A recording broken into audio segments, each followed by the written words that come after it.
नमस्कार विद्यार्थी मित्रांनो, जिल्हा न्यायालय भरतीमध्ये पहिल्या रिस्पॉन्स शीटनंतर नेमका कट ऑफ किती जाणार आहे आणि पुढच्या फेरीमध्ये तुम्हाला बोलवण्यात येणार की नाही येणार याचा विद्यार्थ्यांना संभ्रम आहे. मला इतके मार्क आहे, मला इतके मार्क आहे. काही विद्यार्थी म्हणतात मला 17 मार्क आहे, मला 20 मार्क आहे, मला 25 मार्क आहे.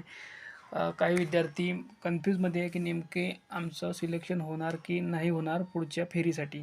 तर पहा विद्यार्थी मित्रांनो, हे आपण तुम्हाला पेपर झाल्यानंतरच तुम्हाला सांगितलं होतं की जवळपास कट ऑफ किती जाईल. तरी पण आता आफ्टर फर्स्ट रिस्पॉन्स शीटनंतर नेमके तुम्हाला मार्क किती मिळालेले आहे त्यानुसारच तुमचा कट ऑफ जाणार आहे आणि जिल्ह्यानुसार हा व्हॅरी करणार आहे, वेगवेगळा लागणार आहे. कुठे 21वर सुद्धा लागू शकतो, कुठं 22वर सुद्धा लागू शकतो, कुठं 18वर सुद्धा लागू शकतो. ते विद्यार्थ्यांच्या कॉम्बिनेशननुसार आहे. तर बघा आपल्याला काय करायचं आहे कट ऑफ काढण्यासाठी. तर विद्यार्थी मित्रांनो, तुम्हाला या व्हिडिओच्या खाली कमेंट बॉक्समध्ये कमेंट करायचं आहे. ते कसं करायचं आहे विद्यार्थी मित्रांनो, तर पहा तुम्ही उदाहरणार्थ नागपूरसाठी फॉर्म भरलेला असेल किंवा काही विद्यार्थ्यांनी पुण्यासाठी फॉर्म भरलेला असेल, काही विद्यार्थ्यांनी ठाणेसाठी भरले असेल. कोणत्या पण ज्या जिल्ह्यामध्ये तुम्ही फॉर्म भरला, उदाहरणार्थ तुम्ही नागपूरमध्ये फॉर्म भरला आहे तर नागपूर लिहायचं. त्यानंतर तुमचं जे पद आहे, तुमचं शिपाई हमाला आहे की लिपिक आहे, ते पद लिहायचं विद्यार्थी मित्रांनो. आणि तुम्हाला जेवढे मार्क मिळाले आहे ते लिहायचे आहे.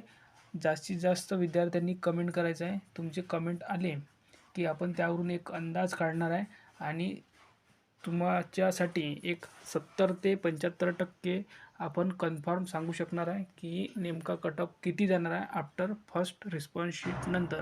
हा सेकंड रिस्पॉन्स शीटनंतर हा वेगळा असू शकतो, पण आता पहिल्या आन्सर कीनंतर नेमकं तुमचा कट ऑफ किती जाऊ शकतो त्यासाठी विद्यार्थी खूप संभ्रमात आहे. त्यासाठी आपण कट ऑफ काढणार आहे विद्यार्थी मित्रांनो.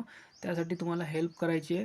तुम्हाला कमेंट कसं करायचं आहे, ज्या जिल्ह्यामध्ये तुम्ही फॉर्म भरला तो, त्यानंतर बघा तुमचे मार्क कमेंट करायचे आहे आणि सर्वांनी मार्क कमेंट करायचे आहे आणि पदाचं नाव लिपिक आहे, हमाला आहे की तुमचं कोणतं पद आहे ते कमेंट करायचं आहे. त्यानंतर आपण जास्तीत जास्त कमेंट आले की उद्या आपण कट ऑफवर व्हिडिओ नेक्स्ट आणणार आहे. धन्यवाद.